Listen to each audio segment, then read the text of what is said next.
Hey everyone, welcome to Ear Training and Oral Skills Part 2, Intervals. So what we're going to do in this class is we're going to focus entirely on identifying intervals by ear, okay? So I'm going to give you a whole bunch of techniques for different ways to listen, different ways to hear, and different ways to identify intervals. Now the interval is a space between two notes, right?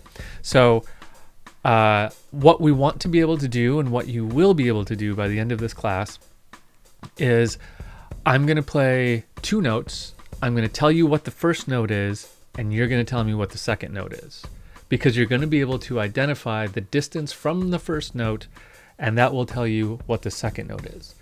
Now you can imagine that the reason we want to get good at this skill is so that if I do it with more than two notes, let's say I do it with 8 notes, you can tell the distance between every note, and that will let you be able to write down a full melody or play back a full melody on your instrument. This idea of interval recognition is the key to melodic ear training, identifying melodies. It also gets to be pretty important with identifying chords once we get to chords. So this class is not a silver bullet. This isn't going to get you amazingly good at it overnight. It's going to take a lot of practice. This is hard stuff, and it takes practice. So in this class, I'm going to give you a whole bunch of techniques for how to do this, different ways.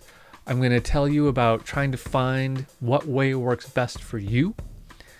And then I'm going to give you hours and hours of things to practice. It takes practice.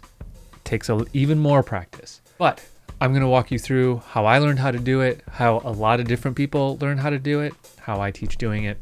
And we're going to have some fun. We are going to work on some melodies in this class. We'll work on some other stuff too, but primarily we're focusing on intervals. So let's get started.